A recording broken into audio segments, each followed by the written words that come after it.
سلطان کی کہانی۔ ایک وقت کا قصہ ہے۔ وہاں غریب کاشتکار اپنی بیوی اور بچے کے ساتھ رہتا تھا۔ اس کا ایک وفادار کتا بھی تھا جس کا نام تھا سلطان، جو ضعیف ہو گیا تھا، جس کے سارے دانت ٹوٹ گئے تھے۔ اب وہ چبا نہیں سکتا تھا، نہ ہی کھانے کے لیے نہ ہی حفاظت کرنے کے لیے۔ میرا ارادہ ہے کہ اس بوڑھے سلطان کو میں جنگل میں چھوڑ آؤں۔ اب وہ کسی کام کا نہیں رہا۔ اس کی بیوی کو اس پر رحم آ گیا۔ اس نے ہماری خدمت کی ہے، اب ہمیں اس کا خیال رکھنا چاہیے۔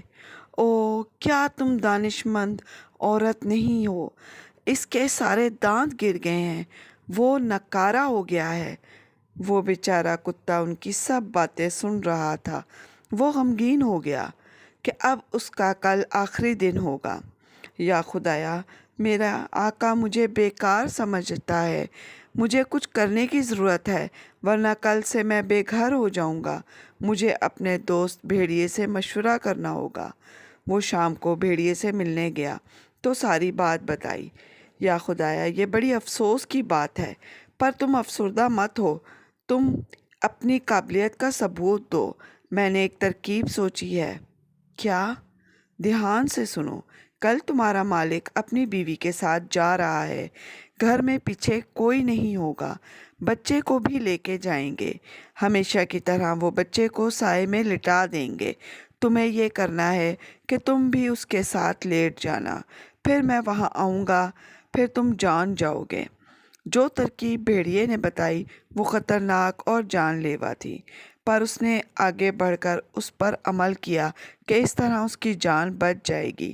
اگلے دن سب کچھ ویسا ہی ہوا جیسا سوچا گیا تھا۔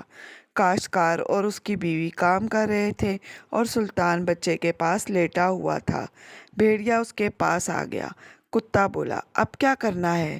بھیڑیا بچے کو اٹھا کر بھاگنے لگا اور کتے کو کہا، بھونکو۔ وہ بھونکتا رہا اور اس کے پیچھے بھاگا۔ ساتھ ہی کاشتکار اور اس کی بیوی بھی بھاگے۔ بھیڑیا بچے کو اندھیرے میں لے گیا۔ کتا بھی پہنچ گیا اور کہا کہ رکو، بچے کو نقصان نہ پہنچانا۔ نہیں، یہ سب کچھ میں نے تمہارے لیے ہی کیا ہے، اور یہ بچہ لے جاؤ اور اپنے مالک کو دو تاکہ وہ خوش ہو اور تمہیں کوئی نقصان نہ دے۔ اس طرح بچے کو بحفاظت مالک کو کتے نے دے دیا تو وہ بہت خوش ہوا اور اس کا اچھے سے خیال رکھنے لگا۔ ایک دن بھیڑیا کتے کے پاس آیا اور بولا کہ تمہارا کام میں نے کر دیا، اب میرا کام تم نے کرنا ہے۔ وہ بولا، کیا؟ بس تم اپنی آنکھیں بند کر لینا جب میں تمہارے آقا کی بھیڑ اٹھاؤں۔ نہیں، میں ایسا نہیں کروں گا۔ اپنے آقا کے ساتھ، سمجھے؟ جب وہ اسے بتائے بغیر رات کو بھیڑ اس کا مالک بھیڑیے کے پیچھے بھاگا اور اسے مارا۔ اس بھیڑیے کو غصہ آیا اور اس نے سور کے ہاتھ پیغام بھجوایا کہ جنگل میں آؤ اور بھیڑیے سے معافی مانگو، کیونکہ تمہارے مالک نے اسے مارا ہے۔ کتا اپنی دوست بلی کو بھی ساتھ لے کر چل پڑا۔ وہ بیچاری 3 ٹانگوں سے چل پا رہی تھی۔ اس کی دم ایک دم سیدھی کھڑی تھی۔ وہ کتے کے پیچھے تھی۔ جب بھیڑیے نے آتے دیکھا کہ کتا آ رہا ہے، اپنے دوست سے بولا، یہ اپنے ساتھ تلوار بھی لا رہا ہے۔ وہ بلی کی دم کو تلوار سمجھا۔ وہ گھبرا گیا اور دونوں بھاگ گئے۔ ایک درخت کے اوپر چڑھ گیا اور دوسرا جھاڑیوں کے پیچھے۔